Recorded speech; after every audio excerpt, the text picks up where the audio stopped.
Greetings, gods.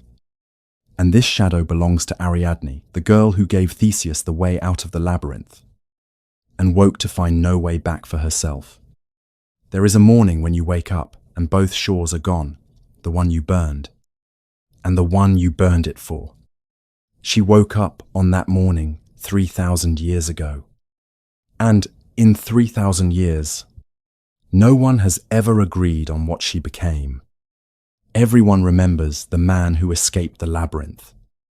Almost no one remembers the girl who made that escape possible. She handed him a thread, a way back from the dark, and the moment she placed it in his hands, she began losing her own way back. That is the part the story rushes past. That is the part that stayed on the beach. But in one of the earliest surviving works of Western literature, to name her Homer's Odyssey, Ariadne is not waiting at an altar in a white dress.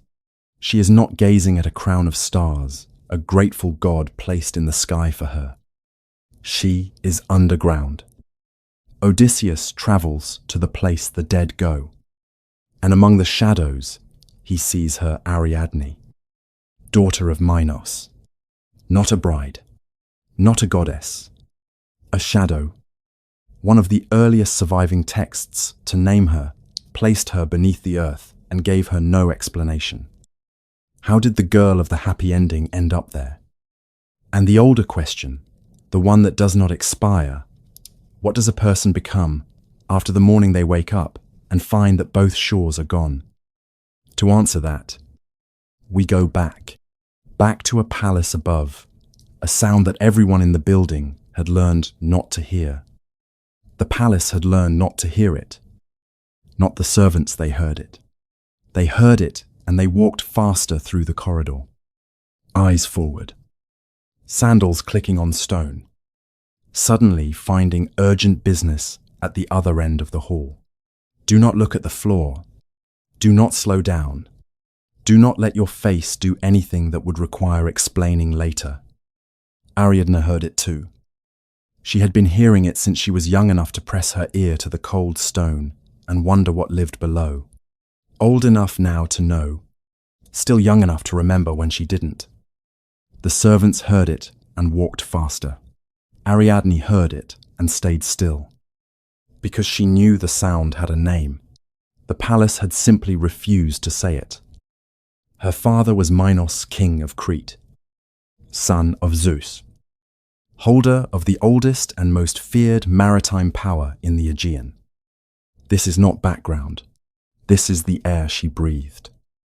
Minos had come to power through a divine sign, a white bull, sent from the sea by Poseidon as confirmation of his right to rule. Minos kept the bull. Poseidon did not forget. But in the years of Ariadne's childhood, all you saw from the outside was the power, and from the inside. What power looks like when it lives in your house, when it sits at your table, when it says your name in a certain voice, and you understand that the love in that voice is not separable from the authority. The cities that did not acknowledge Crete's supremacy sent explanations. The cities that stopped sending explanations sent their children. In this house, love and power had the same face. To grow up as the daughter of Minos was to learn that every door had a price, and every permission reminded you who held the key. The secret began with her mother, Pasiphae, queen of Crete, daughter of Helios, the sun god, had been cursed. That is how the ancient sources frame it, a punishment from Poseidon, redirected from Minos through the one who shared his bed. The details, which the Greek sources describe with varying levels of clinical directness, and the Roman sources describe with a kind of appalled fascination, are not something that needs to be laid out here. What matters, what mattered, to a girl growing up inside it, is this. There was something in the house that no palace wall could cleanse. There was a shame that had become part of the architecture, built into the way rooms were arranged, into the way certain corridors were never quite as busy as the corridors on the other side of the building. into the way the adults in the household had developed a collective talent for talking around the middle of every story.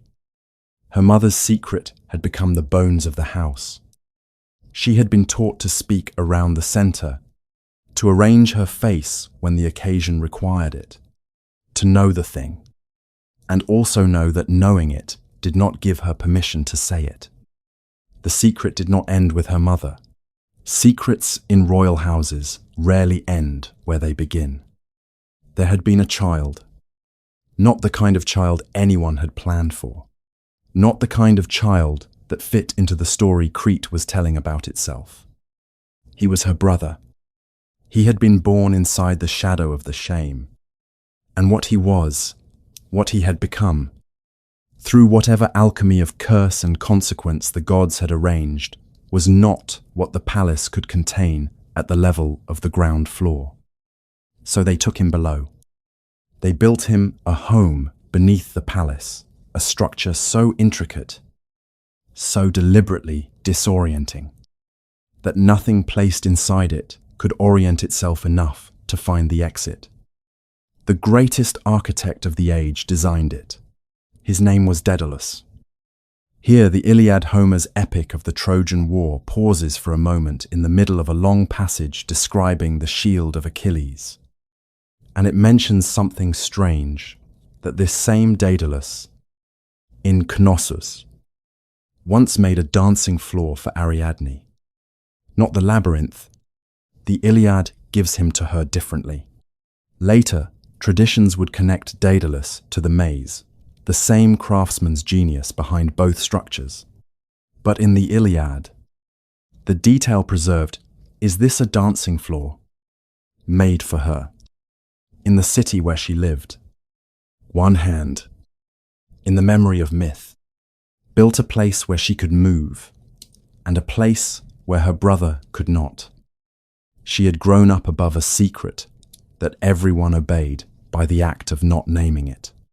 The same mind that gave her somewhere to be free had also made the room where her brother would live, out his days, in a dark he could not map. She was the daughter of the man who ordered it.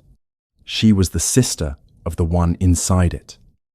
The palace resolved neither of these things for her.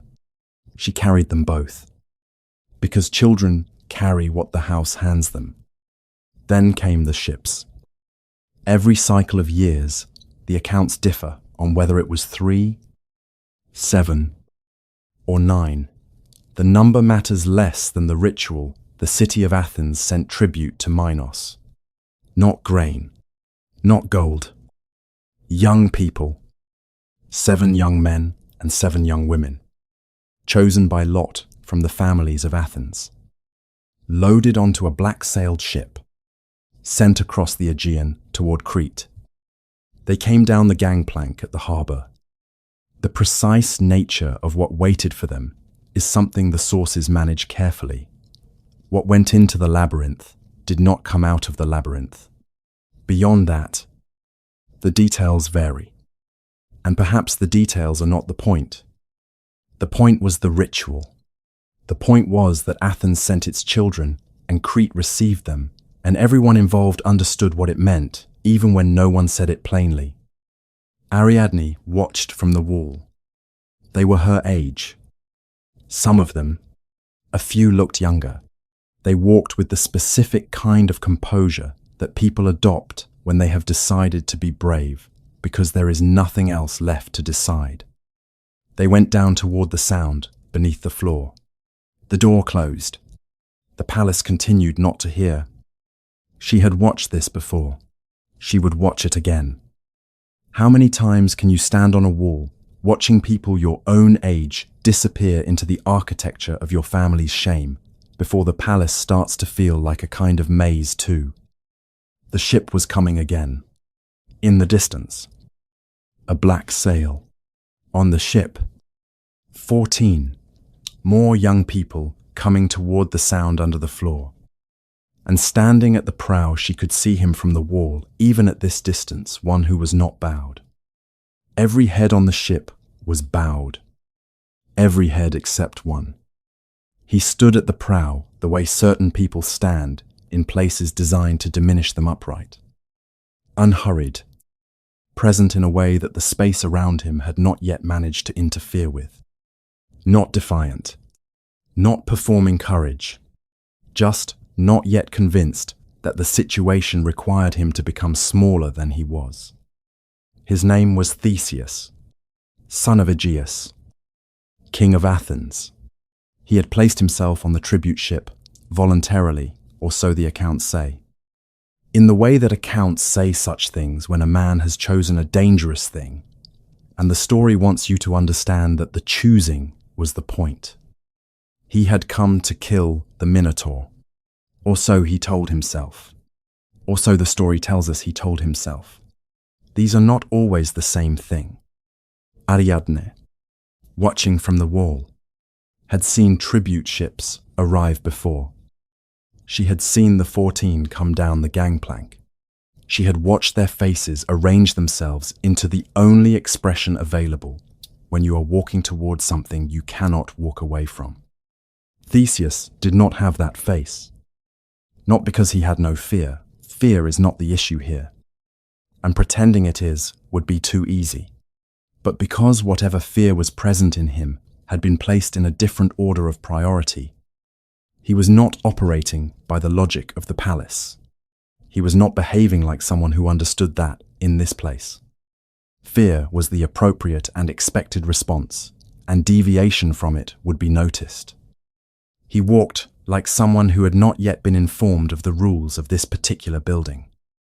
In a house where everything ran on the architecture of fear, where the fear was the foundation, where even the queen's chambers and the king's hall and the princess's dancing floor had been built above the sound of something terrible that everyone had agreed to be afraid of.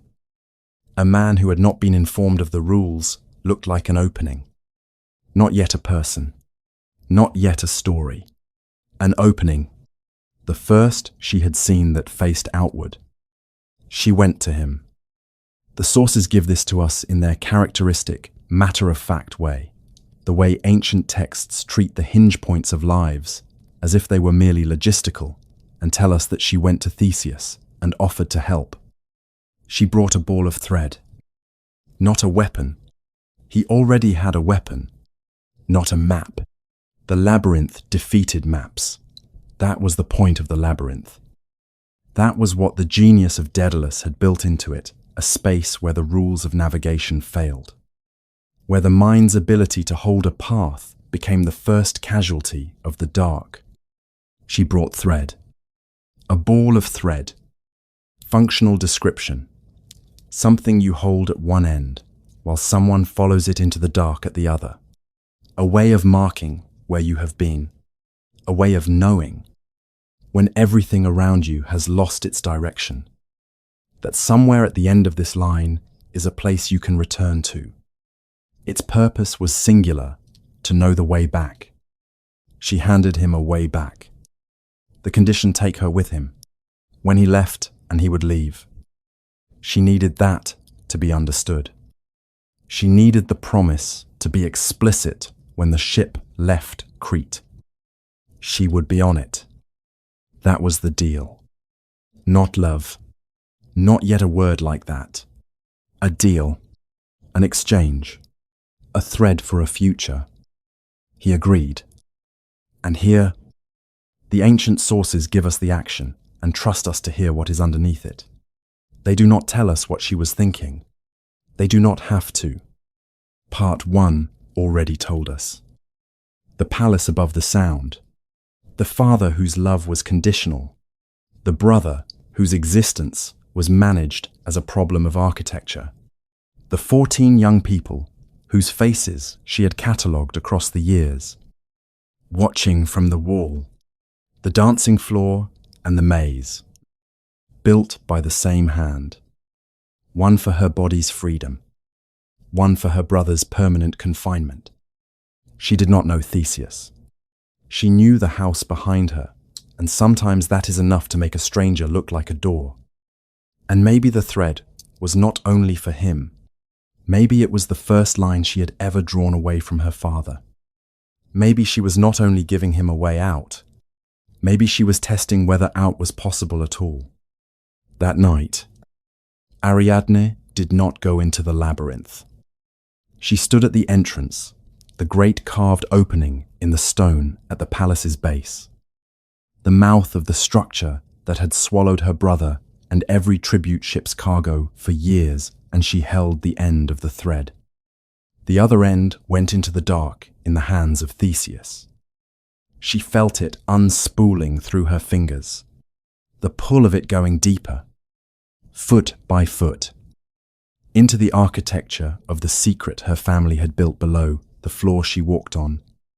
She stood there in the dark at the mouth of the maze, and she held the line.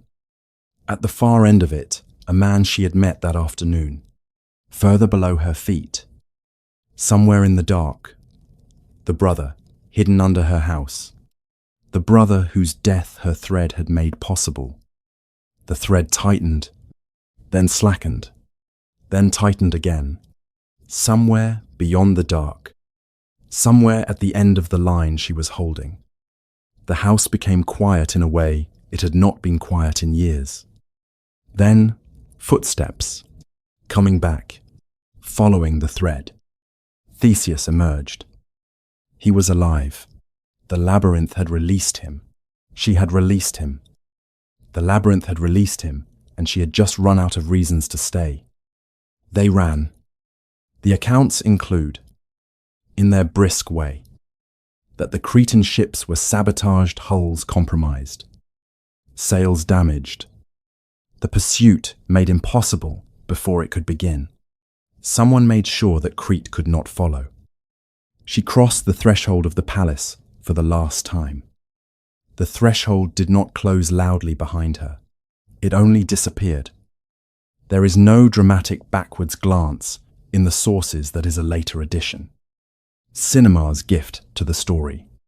The sources give her only the forward motion, the dark harbour, the ship, the Aegean opening up around them as Crete became first a shape, then a shadow, then a memory, then an absence where the horizon had been. She was not moving towards something yet.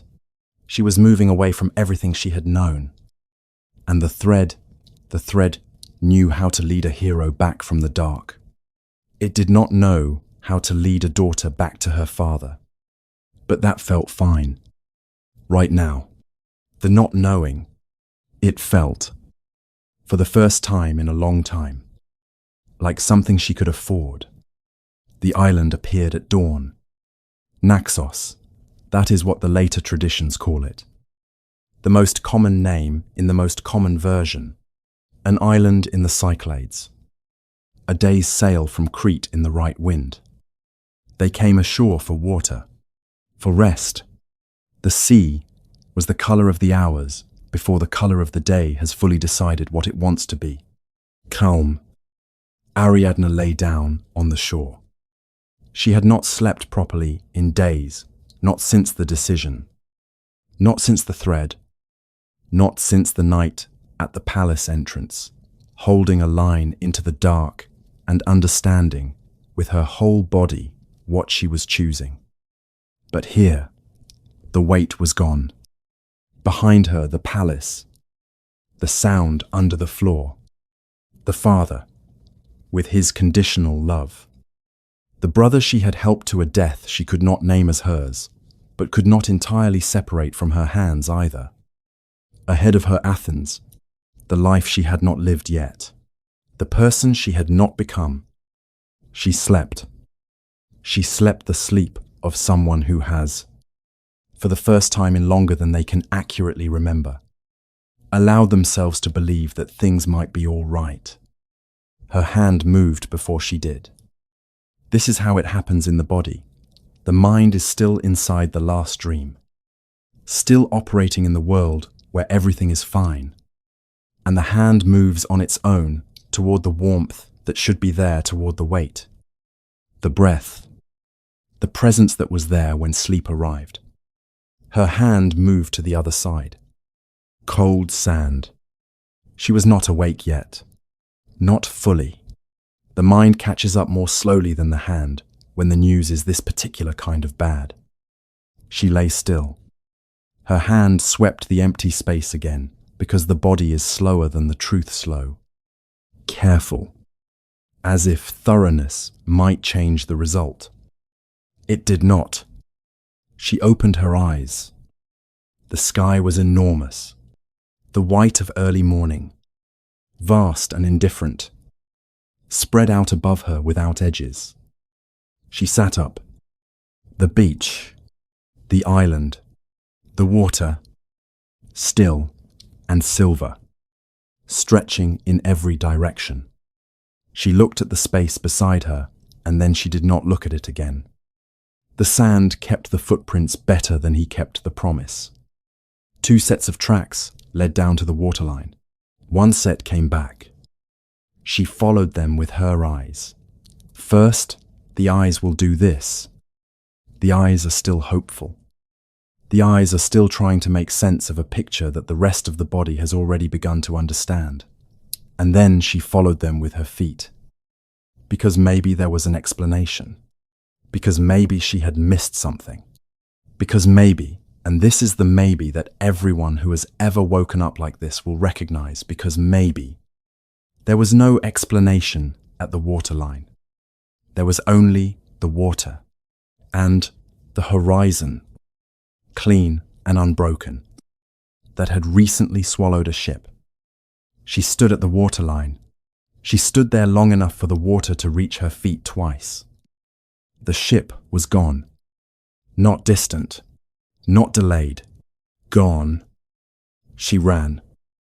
Ovid imagines her running, writing her a letter.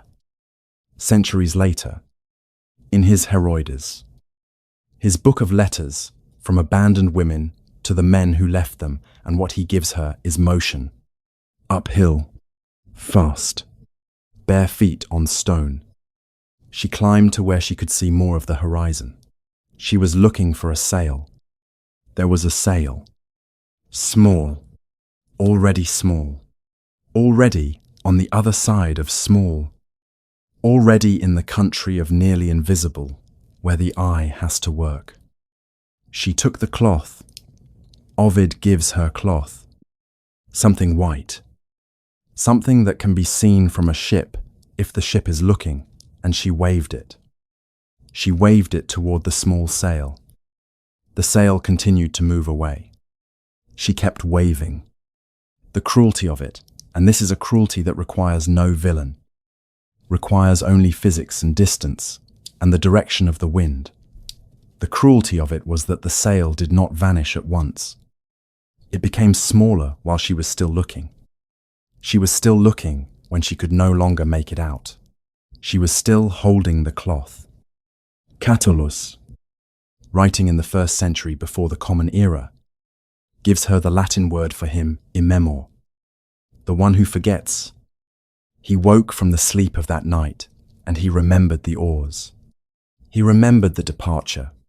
He remembered Athens, the harbour, the throne, the father waiting on the cliff. He forgot Ariadne. Not cruelly, not in the way that cruelty requires intention. He simply, in the way that people do when they are already oriented toward the next thing, forgot to look back. Catullus calls him immemor, the forgetter, and watches him row away, tossing to the sea the promises he made, the way the wind tosses things it has no further use for. She was awake now. Fully awake in the way that happens when the last possibility of another explanation has closed. The body has caught up with the hand. The mind has caught up with the body.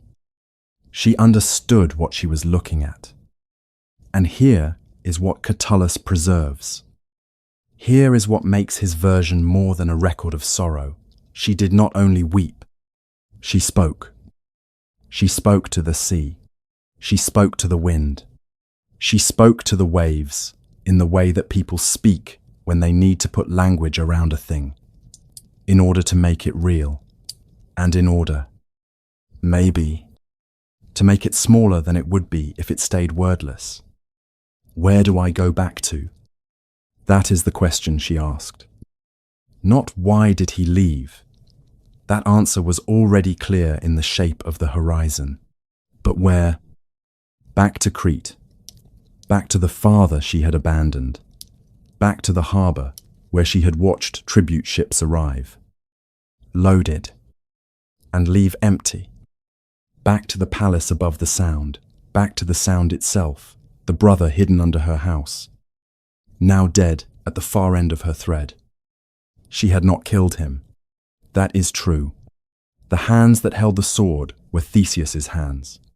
But the hands that made the sword reachable, that led the sword through the dark to where the brother was hidden, were the hands that were holding the white cloth. The hands that were now standing at the edge of an island with no direction available. There was no going back. There had not been a back to go to since the moment she placed the thread in his hands. She had just not known it yet, because the boat was still there. Home was not behind her anymore. It had become evidence against her. And maybe this is the observation, not the answer. Maybe that is what a stranger's promise looks like to someone who grew up above a maze, the first door she had ever seen that opened outward. She had chosen the door. The door had closed. And she had chosen it, knowing what she was leaving, even if she had not fully known. Yet, what the door would cost. And then she stopped asking questions, and she cursed. She was finished with questions. Questions belong to a moment before the facts have settled. And the facts had settled. She called on the gods. She called on the Eumenides, the ones who hear the prayers of the wronged. She called on the justice that is supposed to pursue those who break oaths.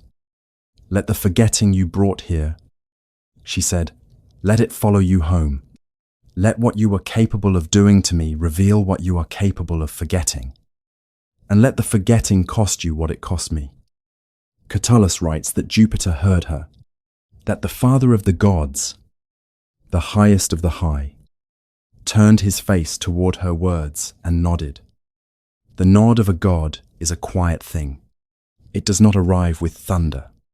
It moves the way consequences move at their own pace, by their own routes, and then all at once, on a ship moving through the Aegean toward Athens, before he had left his father's harbour, before the tribute ship, before Crete, before any of this, Theseus had stood at the dock, while his father Aegeus gripped his arms and made him promise, if you live, change the sails. Black sails out, white sails home.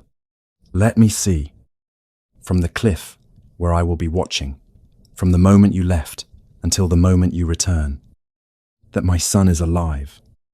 Theseus forgot, not maliciously, not as punishment or revenge.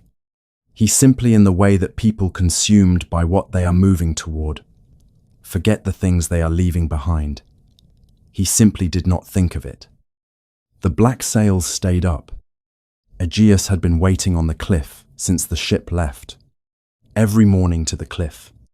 Every evening still there, watching for white. He saw black. He saw the black sails of the tribute ship returning from Crete. And the black sails could mean only one thing, had been agreed to mean only one thing. And Aegeus was a man who kept agreements even when the other party had forgotten they'd made them. He saw the black sail. He stepped into the air. The sea kept his name. The forgetting Ariadne had left on Naxos had crossed the water, done what forgetting does when it has somewhere to land. The king of Athens was dead. The man who forgot Ariadne came home to a throne made vacant by the thing he had forgotten on a beach. No one is awake for the moment their life splits in two. You only ever wake up in the after.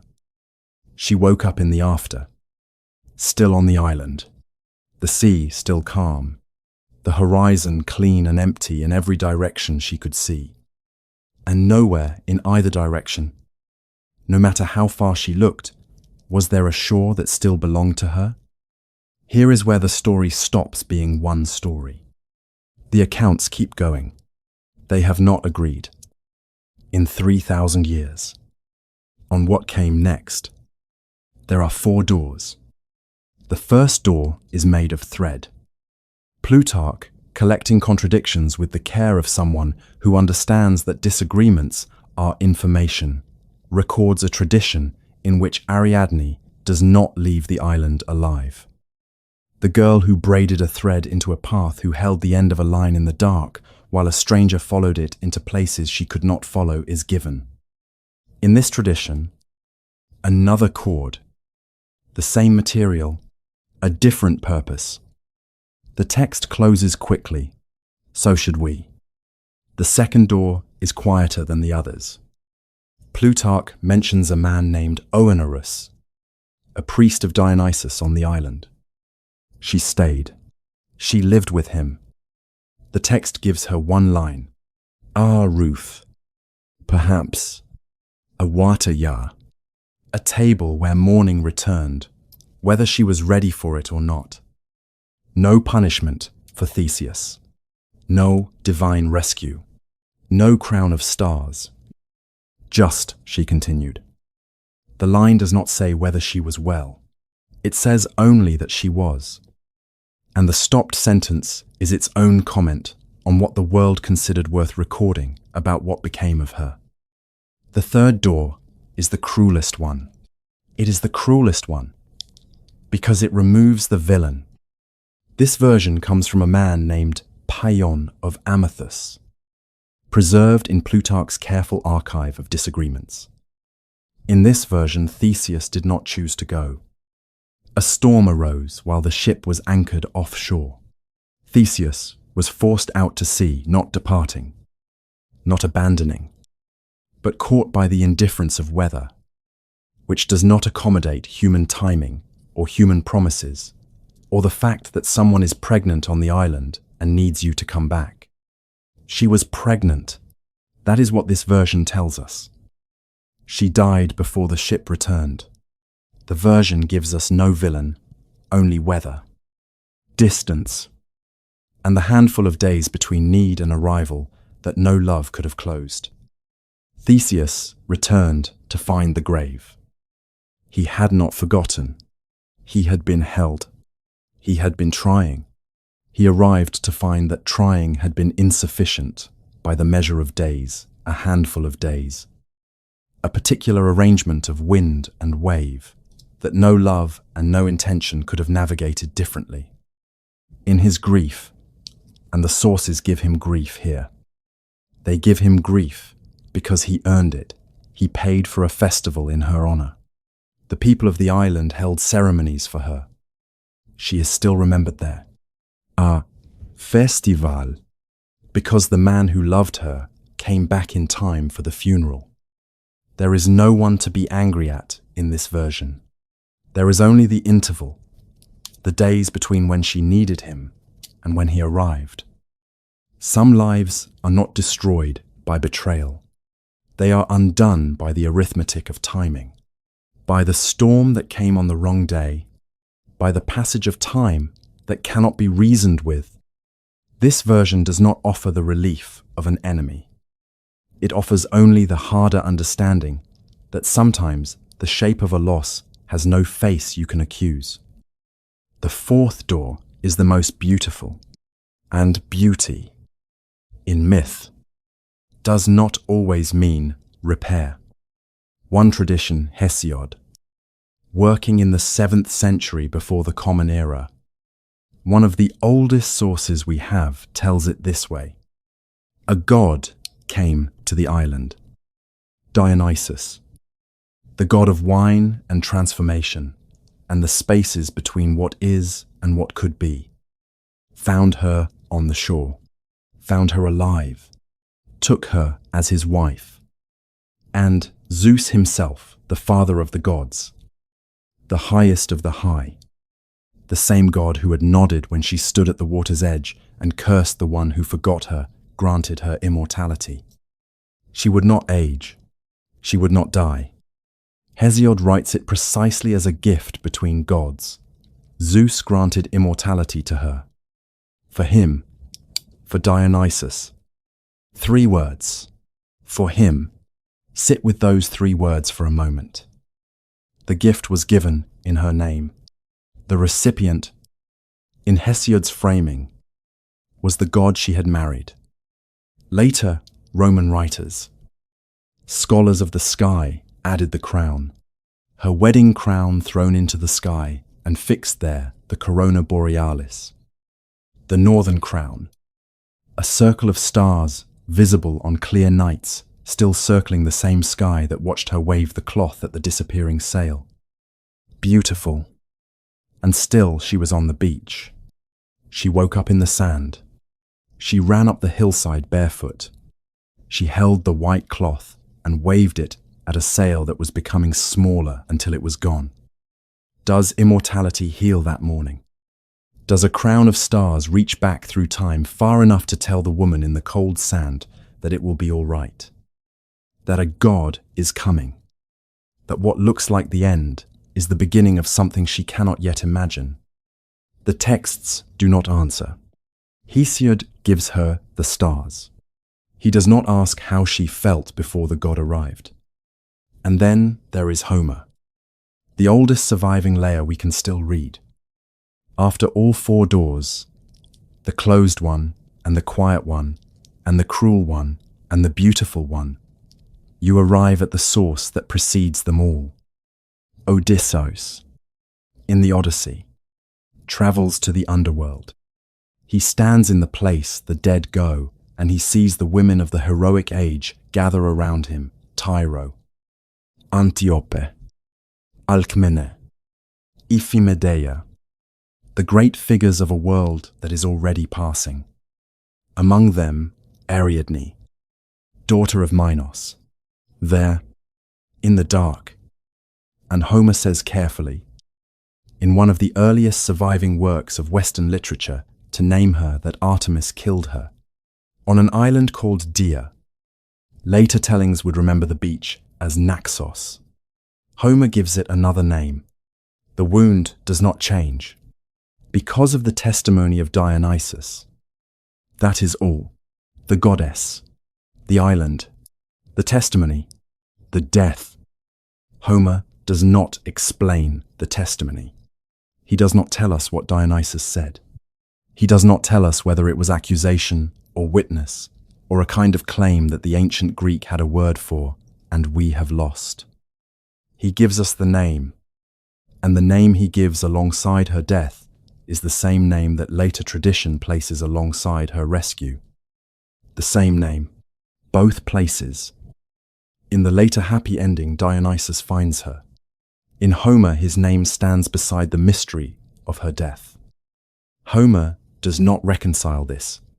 He gives it to us and moves on the way the oldest sources often move on, because they were not trying to build a consistent mythology so much as to record what the tradition contained. And what the tradition contained was this shadow, this name, this death with no explanation. Let it stay unexplained. Some things are more honest, unexplained. 3,000 years, 4 doors, not one agreement. The tradition could not fix the beach. It could not undo the thread, or the night at the labyrinth entrance, or the moment she crossed the threshold for the last time. So the tradition kept drawing doors, 4 doors, and still, the beach remained. The story never agreed on what Ariadne became. Maybe that is why it survived. Because there are mornings no ending can hold. Some people are given a god. Some are given a chord. Some are given a storm with no villain in it, only weather, only the days between need and arrival that no love could have closed. Some are given a crown of stars they can see from the ground on clear nights, but cannot wear anymore. And some are given only the sand beneath their feet, and the sound of a sail growing smaller, and the long, unanswered question of what to call themselves now. The old poets drew 4 doors for her. They never drew the 5th. Maybe because the 5th was not an ending. Maybe it was the place where endings stopped being enough. The place where the story leaves you standing on the sand,